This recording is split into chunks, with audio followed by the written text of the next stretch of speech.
Yo les trashers, est-ce que vous vous êtes déjà demandé à quoi ressemblaient les planètes hors du système solaire? Vous allez me dire que c'est sûrement décevant, de gros cailloux ou des planètes de gaz sans intérêt. Oh eh bien croyez-moi, même si on ne connaît que 3414 de ces objets sur les milliards qui existent, je vais vous en faire découvrir des choses. Prenez donc votre fusée, on part à la découverte des 14 planètes les plus étranges de l'univers. La plus sombre. Kepler 1b est à 750 années-lumière de nous et ressemble un peu à Jupiter, mais en mode ultra satanique. À cause de sa composition chimique, elle ne reflète que 1% de la lumière, ce qui lui donne du coup la couleur du charbon bien noire. Mais il y fait très chaud, plus de 1000 degrés, et du coup la surface sombre est parfois traversée de stries rouges brûlants, lui donnant l'apparence de l'enfer. La planète aux 1000 anneaux. Bon, en fait, J14-7b n'a que 37 anneaux, mais ils s'étendent quand même sur plus de 120 millions de kilomètres. C'est 200 fois plus grand que ceux qui orbitent sur Saturne. Pour vous dire, si ça avait la même taille, on verrait carrément ça sur Terre. Ça nous apparaîtrait presque aussi gros qu'une pleine lune. Ce qui est impressionnant, c'est que caché au milieu de tout ça, il y a des lunes qui forment comme des petits trous dans les anneaux. C'est à 400 années-lumière de nous, donc on n'est pas près de le voir malheureusement. La plus chère de toutes les planètes. 55 Cancri, est une planète qui a fait beaucoup parler d'elle puisqu'elle est faite de diamants. Et imaginez, elle fait 2 fois la taille de la Terre. Sa valeur au cours du diamant actuel est de 24 nonillions d'euros.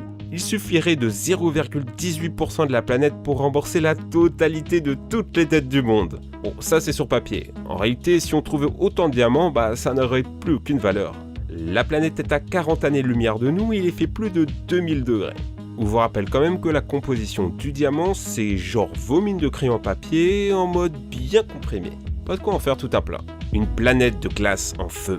Surnommée Behemoth, Gliese 436b a une particularité formidable. Elle est composée d'eau et problème, elle est très proche de son soleil. Vous voyez le problème? Du coup, ça chauffe à plus de 250 degrés et l'eau s'évapore. Sauf que les forces gravitationnelles sur cette planète sont si fortes que l'eau est compressée au point de se cristalliser. Elle forme une glace chaude et exotique qu'on appelle glace 10. Oui, la glace c'est pas juste de l'eau froide, il y a 16 formes de glace possibles, collectionnez-les tous. La planète des enfers. Selon les religions, on ne sait pas si l'enfer est genre très chaud ou très froid. Gliese 581c règle le problème puisque la planète a une phase qui vous carbonise en 1 seconde et l'autre qui vous gèle sur place. En fait, la planète a un verrouillage gravitationnel qui fait qu'elle ne tourne pas sur elle-même mais garde toujours la même face exposée au soleil. Un peu comme nous et la Lune, c'est toujours la même face qui nous regarde. Mais là où c'est fort, c'est que malgré ces conditions, il y a des chances que cette planète abrite la vie. Un côté chaud, un côté froid, mais entre les deux, il y a des températures entre 0 et 40 degrés, ce qui serait parfait pour la vie. Et puisque la planète n'est qu'à 20 années-lumière de chez nous, on a bien envie d'y faire un tour. Le seul truc un peu choquant, c'est que son soleil est très rouge et du coup les plantes ne seraient pas vertes, mais noires. Intéressant. Par contre, c'est pas le cas de Coro 7b. Les deux planètes se ressemblent un peu, verrouillage gravitationnel avec 2 côtés extrêmes.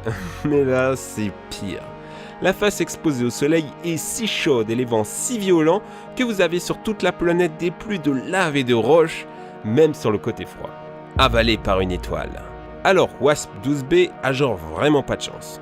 Elle gravite autour du soleil, mais si près qu'elle se fait littéralement manger petit à petit. Elle perd 6 milliards de tonnes de matière par seconde. La force gravitationnelle est si forte que la planète est étirée au point de ressembler à un ballon de rugby. Autre planète qui s'est un peu trop pris pour écart, vous savez le pélo qui voulait voler trop près du soleil, que ses ailes fondent et qui meurt. HD 209458b, c'est pareil. Là, au lieu d'être aspiré, les vents solaires sont si forts que la planète se fait littéralement évaporer. Autant vous dire que ces 2 planètes vont pas survivre très longtemps. La plus ancienne. Mathusalem est une planète exceptionnelle qui défie les lois de l'astrophysique. Elle a plus de 13 milliards d'années et ne serait née qu'1 milliard d'années après le Big Bang. A l'époque, les éléments comme le fer n'étaient même pas créés. Du coup, cette planète n'est constituée que d'éléments primordiaux, de l'hydrogène et de l'hélium. Et puisqu'elle ne fait rien comme les autres, ces 2 soleils sont une naine blanche à extrême densité et une étoile à neutrons. Au cas il aime. Peu de chance que l'humanité l'explore un jour par contre, puisqu'elle a plus de 12 400 années-lumière de nous. La plus seule des planètes. HD 1069-6b est un peu comme toi et moi un jour de Saint-Valentin. Perdu à plus de 300 années-lumière de nous, sans compagnon, dans les ténèbres les plus obscures. Pour vous dire, son soleil est à plus de 97 milliards de kilomètres. C'est 650 fois la distance Terre-Soleil. Bon, par contre, elle fait 11 fois la taille de Jupiter et les physiciens pensent que c'est un peu un soleil raté, genre trop petit. La planète est ultra jeune, elle n'a que 13 millions d'années. C'est rien par rapport aux 14 milliards d'années de l'univers. Du coup, c'est un peu un bébé dans le ventre de sa mère, un vide interstellaire en gestation. La planète aux 3 soleils. Vous n'aimez pas la nuit, vous préférez quand c'est l'été toute l'année, pourquoi ne pas opter pour HD 1887-53 qui a 3 soleils rien que pour lui. Son découvert l'a d'ailleurs appelé Tatooine en référence à Star Wars. En fait, la planète orbite autour d'un soleil, et tourne autour d'un soleil, qui tourne autour d'un soleil. Oui, c'est le bordel. Alors, on trouve ça beau, mais en fait, ça peut carrément donner la gerbe. Par exemple, 16 Cygni BB appelée la planète Yo-Yo. Elle aussi, elle a 3 étoiles, mais du coup, au lieu de tourner tranquille autour de son soleil, elle est attirée par les autres. Conséquence, sa trajectoire est complètement extrême. Elle passe de la position de Vénus à Mars en un an.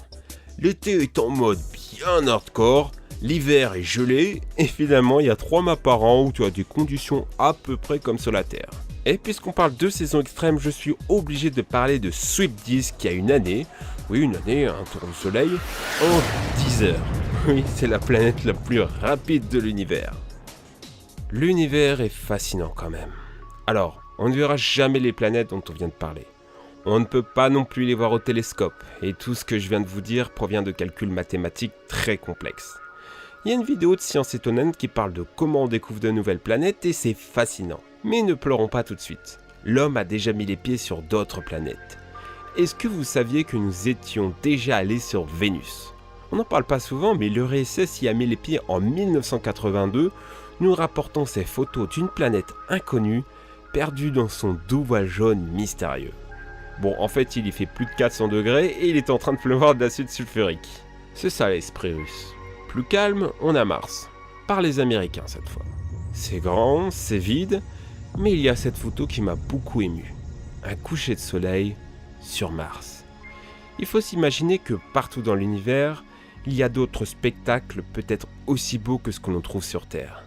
Alors prenons plaisir à ce vertige spatial, à ces moments que nous ne verrons jamais et qui se perdront dans le temps, comme des larmes sous la pluie.